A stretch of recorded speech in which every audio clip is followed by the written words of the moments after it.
Êxodo capítulo 3. O capítulo 3 e o capítulo 4 de Êxodo são textos assim que eu gosto muito, por conta do encontro de Deus com Moisés. Êxodo capítulo 3, nós vamos ler até o versículo 6. Êxodo 3, de 1 a 6. Eu vou estar lendo na versão de Almeida, do século 21. É a Bíblia que eu ganhei da nossa convenção batista, pelos 100 anos de convenção. E aí eu estou usando a leitura agora nas minhas devocionais em cima desta Bíblia. O texto diz assim, o título que é dado, Deus fala com Moisés no meio da sarça ardente. Moisés estava cuidando do rebanho de Jetro, seu sogro, sacerdote de Midian, e levou o rebanho para o lado oposto do deserto, chegando ao Horebe, o monte de Deus. E o anjo do Senhor apareceu-lhe em uma chama de fogo numa sarça. Moisés olhou e viu que a sarça estava em chamas, mas não se consumia. Então disse, vou me aproximar para ver essa coisa espantosa, porque a sarça não se consome? E vendo o Senhor que ele se aproximava para ver, chamou-o do meio da sarça, Moisés, Moisés. E ele respondeu, estou aqui. E Deus prosseguiu, não te aproximes daqui, tire as sandálias dos pés, pois o lugar em que estás é terra santa. E disse mais, eu sou o Deus de seu pai, o Deus de Abraão, o Deus de Isaque e o Deus de Jacó. E Moisés escondeu o rosto, pois teve medo de olhar para Deus. Estamos diante de um dos textos belos da palavra de Deus, onde vai narrar especificamente o encontro de Deus com Moisés. Nós sabemos que a vida de Moisés, toda a vida de Moisés, desde o seu nascimento, ela foi cuidada por Deus. Porque os irmãos sabem pela história que no período do nascimento de Moisés, havia um decreto no Egito que todo o menino, filho dos israelitas ou dos hebreus, deveria ser morto ou jogado no rio Nilo para ser devorado pelos crocodilos. Somente as meninas poderiam sobreviver. Mas as parteiras, temendo muito mais a Deus do que ao faraó e ao decreto de faraó, elas acabavam liberando para que as mães ficassem com seus filhos. E a desculpa que as parteiras davam aos soldados, especialmente aqueles que procuravam então matar os meninos, é que quando elas chegavam na casa das hebreias, elas eram muito mais fortes do que as egípcias, então elas já tinham dado à luz ao menino, ou ao filho, e elas não tinham mais como pegar aquela criança. Então, ficou assim marcado e houve uma perseguição maior por conta do faraó, que não conheceu José, que não conheceu a obra que José havia feito.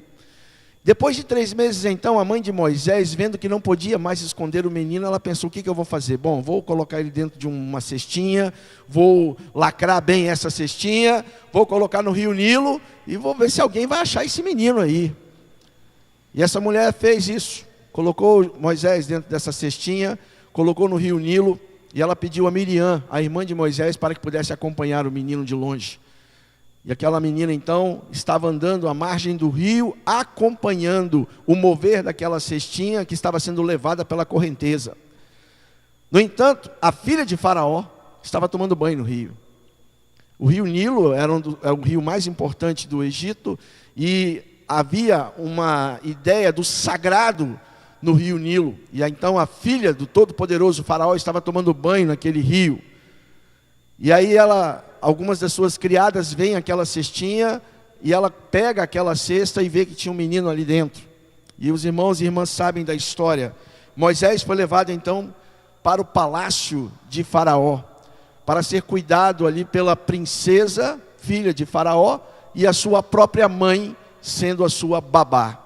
Porque Miriam se aproximou da princesa e disse, olha, eu tenho alguém, a senhora é uma pessoa muito ocupada, né? Não tem muita experiência com crianças, então eu tenho alguém que pode cuidar do seu filho. E levou a própria mãe de Moisés, para cuidar dele. Bom, Moisés passou 40 anos dentro do Egito. Foi tratado como um príncipe do Egito. No mais alto grau e no escalão, ele vivia na mais alta roda da sociedade. Moisés estava ali tendo do bom e do melhor, não só no quesito, nas questões materiais, mas também aprendendo toda a cultura do Egito. Moisés estudou tudo sobre o Egito, aprendeu inclusive a escrever e a fazer as leituras dos hieroglifos do Egito.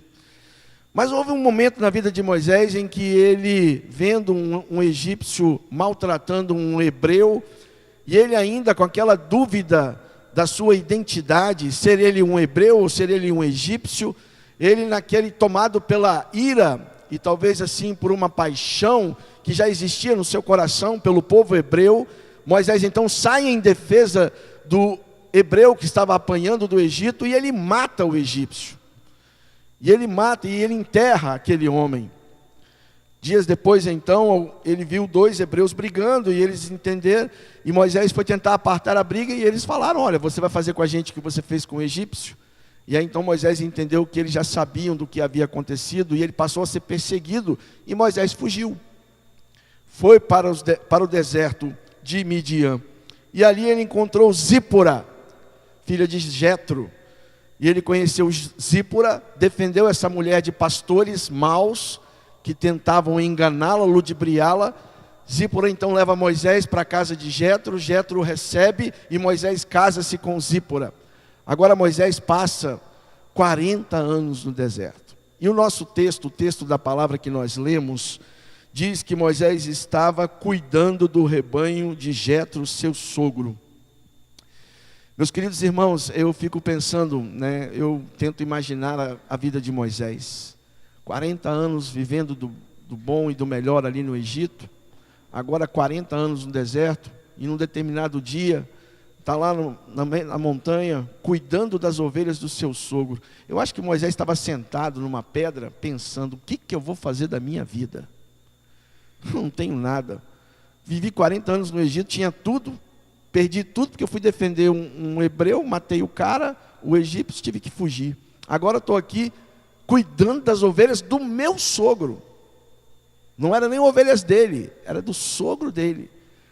Talvez ele estivesse pensando: o que eu vou fazer da minha vida?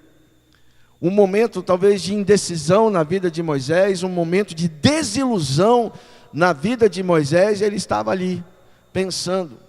E foi exatamente nesse momento de indecisão, de talvez desilusão, talvez de desapontamento, de decepção, que Moisés teve o melhor e maior encontro da sua vida. E o texto nos diz que Moisés estava ali pensativo, cuidando das ovelhas do seu sogro, quando ele vê de repente uma sarça, uma planta espinhosa que estava pegando fogo, mas ela não se consumia. E ele ficou observando aquilo. Lembra do sermão de domingo à noite? Da contemplação? Moisés estava ali contemplando algo espetacular, fora do comum, algo inimaginável, a tal ponto que ele disse o seguinte: não, eu quero chegar mais perto para ver por que essa planta não está se consumindo. Porque tem fogo ali, mas ela não está se consumindo. E a curiosidade de Moisés, assim como a tempestividade de Pedro, fez com que ele chegasse naquele momento e interrompesse aquele momento de algo muito espetacular que estava acontecendo. Pedro lá na transfiguração, Moisés no monte, naquele momento em que a sarça estava pegando fogo.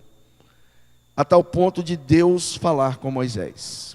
E é exatamente em cima desta fala de Deus com Moisés que eu quero trabalhar nessa noite algumas questões com os irmãos de uma forma bem rápida. Porque eu entendo que nós podemos experimentar algo quando nós estamos na presença de Deus. Quando nós percebemos Deus. Moisés foi criado 40 anos no Egito pela sua mãe, mas ele estava ainda absorvido pelos conhecimentos, pela cultura, pelos costumes do Egito. Ele ainda não tinha tido um encontro com Deus. Ele ficou 40 anos no deserto. O seu sogro, Jetro, era sacerdote de Midian. Mas Moisés ainda não havia tido um relacionamento, um encontro com Deus, de tal forma dele poder conhecer e experimentar este Deus.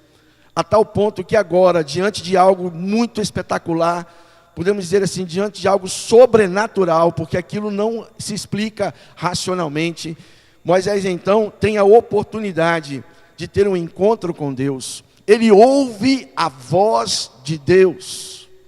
E o texto nos diz que Deus então falou para Moisés o seguinte: tira as sandálias dos pés, pois o lugar em que você está é terra santa.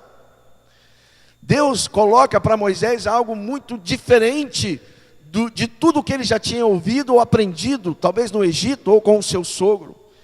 Que aquele momento, aquele lugar ali se tornou um lugar santo. Não que aquele metro quadrado fosse uma terra santa, mas por causa da presença de Deus, aquele lugar se tornou santo. E era necessário então que Moisés pudesse tirar as suas sandálias, porque ele estava diante do grande eu sou. Deus não pode usar um homem enquanto não levá-lo para o solo santo. Um Deus santo necessita de um homem santo em solo santo. Deus não pode usar uma pessoa enquanto esta pessoa não estiver diante de Deus, naquele momento do seu encontro no solo santo, na terra santa, sagrado. Ou seja, aquilo não era um lugar geométrico, mas tem a ver com, não era um lugar físico, mas um lugar espiritual, de encontro com Deus. Então, meu querido irmão, minha querida irmã, eu aprendo que Deus, Ele quer nos usar, mas Ele precisa que nós venhamos tirar as sandálias do nosso pé, para que possamos entrar em sua presença santa, santos. E a santidade tem a ver com consagração, com dedicação. Não tem nada a ver com você fazer oração com mãos juntas, você fazer aquela cara de vítima o tempo todo, falar baixinho, tal. Não tem nada a ver. Santidade, ela não é expressada, ela não é mostrada apenas pela questão física exterior. A santidade, ela é mostrada através do seu interior, seu coração com o coração de Deus. Foi assim que Moisés encontrou-se com o Senhor. E eu vejo que nesse texto, Deus desafiou a Moisés a algumas coisas que precisavam ser mostradas para ele, para que ele pudesse mudar e ser usado pelo Senhor, conforme os irmãos bem sabem da história de Moisés. A gente muitas vezes, quando ouve a história de Moisés, a gente não para ver os detalhes, porque a gente já sabe do início, tem um pouquinho do conhecimento do meio e já sabe o final da história. E a gente sempre, o tempo todo, a gente faz como Hebreus, cita Moisés na galeria da fé, que foi um homem usado por Deus, um homem que não se permitiu ser chamado filho da filha de Faraó, um homem que Deus fez maravilhas através da vida dele. Mas existem detalhes na vida de Moisés que precisam ser aprendidos por nós, para que você possa entender, meu querido irmão, minha querida irmã, que você também pode fazer coisas grandiosas em nome do Senhor. E o Senhor quer fazer isso na sua vida. E a primeira coisa que eu aprendi aqui, quando eu olhei para este texto, e o capítulo 4 também, é que esta terra santa, este solo santo, coisas ocultas não podem ser escondidas de Deus. Quando nós estamos diante do Senhor, nós não podemos esconder de Deus, não podemos ocultar de Deus aquelas coisinhas que nós preferimos guardar no nosso coração. O capítulo 4, versículos 6 e 7, nos diz o seguinte: disse mais o Senhor, agora coloca a mão no seu peito. E ele colocou a mão no peito, e quando atirou, ela estava leprosa, semelhante à neve. Versículo 7, disse ainda o Senhor, coloca de novo a mão no peito. E ele colocou a mão no peito de novo, e quando atirou, ela estava como o resto do seu corpo. Qual foi o terror de Moisés? Encostar no seu corpo, no seu peito, e encontrar e tocar na lepra. Era algo que Moisés não sabia, que estava escondido, estava oculto, e ele colocando, estava guardando no seu corpo aquilo. E ao tocar no seu peito e de sair com a mão leprosa, Deus estava mostrando para ele que algo precisava ser exposto, e principalmente aquilo que Moisés ocultava e guardava. Quem sabe Moisés ainda estivesse guardando no coração dele o remorso, não o arrependimento, o remorso de ter matado um egípcio e ele está naquela situação que estava agora por conta dele ter fugido. Talvez ele estivesse com remorso, mas não arrependido. E Deus teve que mostrar para ele que algumas coisas estavam sujas e que precisavam ser mostradas. Coisas que estavam ocultas, que não podem ficar escondidas. Esticar a mão, a lepra pode significar assim o pecado. O pecado que está escondido, que não foi exposto nem confessado diante de Deus. E ele foi colocado no cantinho.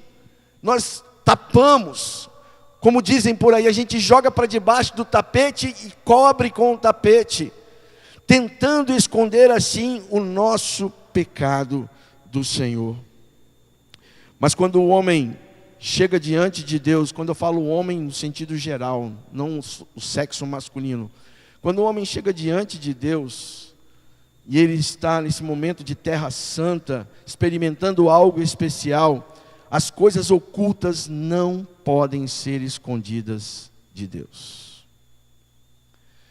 Meus irmãos, muitas vezes nós estamos vivendo na nossa comunidade, e eu falo de maneira geral, muitas vezes nós estamos encontrando pessoas que estão vivendo no meio da gente, da igreja, pessoas que são hipócritas, pessoas que dizem, que aparentam ser cristãs, comprometidas com o Senhor, mas que continuam ocultando os seus pecados, que não confessam os seus pecados ao Senhor, que não expõem os seus pecados ao Senhor. E pessoas desse tipo, muitas vezes, elas querem aparecer, fazer coisas, não para Deus, mas querem fazer mais por elas. E pessoas desse tipo, elas não podem ser usadas pelo Senhor, por quê? Porque a vida delas é uma vida onde existem coisas que estão ocultas, pecados que estão ali encobertos, coisas que precisavam ser colocadas, expostas diante de Deus, com a oração: Senhor, tira isso de mim, livra-me deste pecado, ou da intenção deste pecado. Eu poderia ficar aqui citando a noite toda várias coisas, irmãos, que muitas vezes a gente fica ocultando. Pornografia, mentiras, enganações, maledicência, corrupção, tantas coisas que a gente vê que acontece hoje no nosso dia a dia, que a sociedade trata como normal, natural, e a gente acaba então entrando no rumo, no sistema. E uma das características de Moisés foi que ele não aceitou ficar no sistema do Egito. Quando ele teve esse encontro com Deus, ele realmente entendeu que Deus tinha um plano e um propósito para a vida dele. Por isso, este pecado deve ser confessado. Que tristeza deve ser para o coração de Deus rejeitar obras de pessoas que tentam fazer as coisas em seu nome, mas estão com as suas mãos sujas de lepra, por causa dos pecados, dos erros que não são confessados. A lepra do sucesso humano, da competição, da automotivação, a lepra que leva muitas vezes a lepra do ego, né? Leva a pessoa a se colocar no trono, dizendo: eu sou o dono de tudo, eu posso todas as coisas. Deus é apenas o meu escravo, o meu empregado. Deus é como o gênio da lâmpada, na hora que eu preciso, eu esfrego a lâmpada, ele aparece, eu peço, ele responde, acabou, pronto. O resto quem faz sou eu.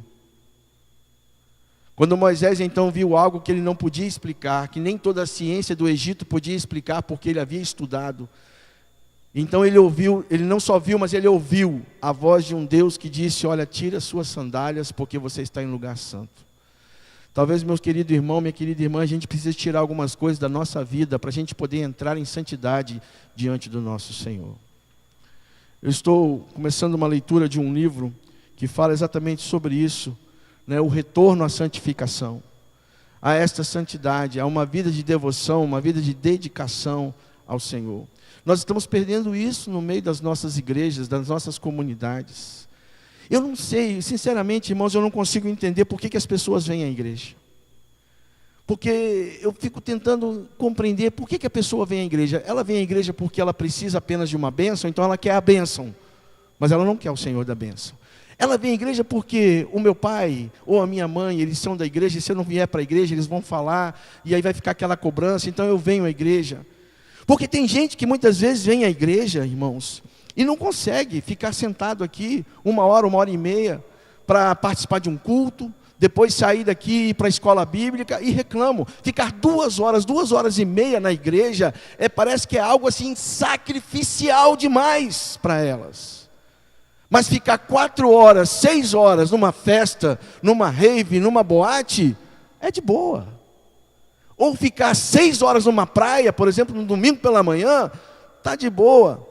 Então eu não consigo entender que tipo de pessoa que se diz então crente, que quer estar no meio da terra santa, quer ter uma vida santificada diante do Senhor, mas não quer ter um relacionamento com o Senhor. As pessoas que muitas vezes ficam incomodadas nas cadeiras quando a gente fala alguma verdade que está na palavra de Deus, porque não é o pastor que está falando para você, é a palavra de Deus que está aqui, eu estou apenas transmitindo um recado. Desculpe, irmão, me perdoe se muitas vezes eu falo alguma coisa que você se sente incomodado. Sabe com quem você vai ter que resolver isso? Com ele lá em cima. Você pergunta para ele, resolve com Deus. Eu só vou dar o recado. Mas tem pessoas que muitas vezes ficam incomodadas. O pastor falou um negócio hoje, que não isso. Irmão, se você não concorda, você está discordando de Deus, porque está na Bíblia. Está na Bíblia. E foi exatamente assim que Moisés, quando chegou, querendo ver o belo, algo diferente, Deus falou, primeiro tira a sandália, meu amigo. Tira a sandália, porque o lugar onde você está, você é terra santa. Ele tinha que tirar as sandálias.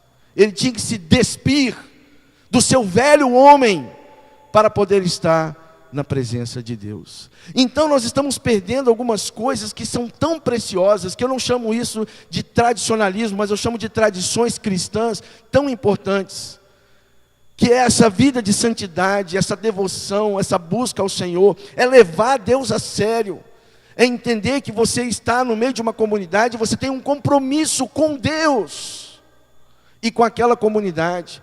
Que o seu serviço aqui na igreja, foi o que eu falei domingo sobre ministério, que o seu ministério aqui na igreja é para poder glorificar a Deus e abençoar as pessoas, quer sejam elas crentes ou não crentes.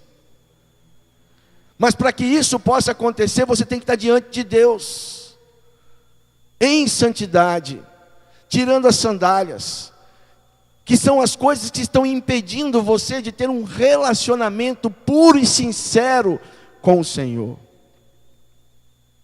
Moisés, para poder experimentar então algo novo na sua vida, neste encontro com Deus, ele precisou ouvir a voz de Deus dizendo, tire as sandálias. Não só tirar as sandálias, como também a questão da lepra. E eu entendo que isso tem muito a ver com as coisas que impedem a gente de poder ter um compromisso sério e maior com o Senhor. 1 João capítulo 1, versículo 8, 10, nos diz assim, se afirmamos que estamos sem pecado, enganamos a nós mesmos, e a verdade não está em nós. Se afirmamos que não temos cometido pecado, fazemos de Deus um mentiroso, e a sua palavra não está em nós. Se confessarmos os nossos pecados, Ele é fiel e justo para perdoar os nossos pecados e nos purificar de toda a injustiça. Primeiro grande passo de Moisés para ver o sobrenatural, ou agir, ou experimentar, ou conhecer o grande eu sou, ele teve que tirar as sandálias, ouvindo assim a voz de Deus. Ele teve que saber que tinham coisas escondidas dentro dele que precisavam ser mostradas. Estavam ocultas e precisavam ser mostradas. Não podem ser escondidas de Deus. Como eu disse, Deus não pode usar o homem enquanto não levá-lo para um solo santo, para uma terra santa, para este encontro de santidade. Deus só pôde usar Moisés quando Moisés compreendeu isso plenamente. Quando ele entendeu que aquilo que estava oculto, ele precisava confessar ou colocar diante de Deus. A Bíblia não narra especificamente, mas eu acredito que durante este encontro com Deus, da fala de Deus com Moisés, a palavra de Deus incomodou tanto Moisés, ela tratou tanto da vida de Moisés, que Moisés deve ter aberto o seu coração e confessado a Deus. Ele não só confessou as suas limitações, quando Deus o desafiou a liderar o povo, dizendo que ele era gago, que ele não tinha condições, tal, né, dando algumas desculpas, mas eu creio que ele deve ter confessado a Deus, porque Moisés depois se torna uma pessoa tão íntima de Deus, que Deus tinha alegria muito grande em poder se encontrar com Moisés. Quantas e quantas vezes nós vamos ver Moisés indo à montanha para poder ter um encontro com Deus, para poder receber as tábuas da lei, para poder receber as instruções de Deus, para poder receber as leis do Senhor e passar para o povo. Isso tudo depois que neste encontro, neste primeiro momento, quando ele de fato conheceu Deus, não o Deus do seu sogro, não o Deus da sua mãe, mas o Deus de Abraão, o Deus de Isaac, o Deus de Jacó, que era Deus de pessoas, que passou a falar com ele, passou a ser o Deus dele. A partir daquele momento, então, ele pôde perceber, ele pôde ser usado pelo Senhor. Ele pôde perceber que ele tinha que abandonar algumas coisas do velho homem para ser usado pelo Senhor. Meu querido irmão, quantos anos de crente você tem? Quanto tempo de vida cristã você tem? Talvez eu esteja falando para pessoas aqui que tenham 10, 15, 20, 30 anos de vida cristã. Mas talvez, mesmo com 30 anos de vida cristã, existem coisas do seu velho homem que você ainda não abandonou. Você não tirou aquelas sandálias para poder estar diante do Senhor. E é por isso que muitas vezes Deus não tem usado a sua vida. E você, em vez de se tornar uma bênção, tem se tornado uma pedra de tropeço na vida de muitas pessoas. É muito sério isso, irmãos. Não é brinquedo. Com Deus a gente não brinca. E a palavra nos diz que um dia todos nós, um por um, começando por eles, até o mais velho, vai prestar contas a Deus de tudo. Então o que está impedindo você de ser um crente, de uma vida devocional, fervorosa, de ler a palavra, devorar esta palavra, de viver essa palavra, de meditar nessa palavra de dia e de noite? O que está impedindo você de ser um ministro, de poder estar oferecendo o seu corpo, a sua saúde, a sua inteligência para o serviço do Senhor? O que está impedindo você de poder dar um testemunho e evangelizar pessoas, alcançar pessoas e não ficar esperando por eventos ou grandes eventos na igreja para que possamos fazer a colheita? Você pode fazer a colheita. O que você está esperando? Para que você tem uma Bíblia em casa? Para poder enfeitar lá a sua casa? Você deixar aberta lá no Salmo 91 como se fosse um amuleto para proteger a sua casa? De nada vale, irmão. De nada vale. Não é esse material aqui que vai proteger a sua casa, mas o que está escrito aqui, o conteúdo, que é a palavra de Deus, vai proteger você, desde que de fato você habite no esconderijo do Altíssimo, à sombra do Onipotente. Esse foi Moisés, que experimentou algo especial. Na próxima quarta-feira, vou estar falando de outra característica deste encontro de Deus com Moisés. Hoje eu falei sobre, em Terra Santa, coisas ocultas não podem ser escondidas de Deus. Na próxima quarta-feira, em Terra Santa, minha reputação de nada adiantará. Aí nós vamos ver quando que Moisés reconheceu que ele não era nada diante de Deus. Mas eu espero que esta palavra tenha guarita e seja guardada no seu coração e na sua mente, para você poder entender que em Terra Santa você precisa tirar as suas sandálias e apresentar-se para Deus, mostrando tudo da sua vida. Não tente esconder de Deus as coisas erradas que você está fazendo. Confesse-as, conforme o texto nos diz. Peça perdão a Deus, e Ele vai então perdoar os seus pecados e purificar você de toda a sua injustiça. Amém? Amém.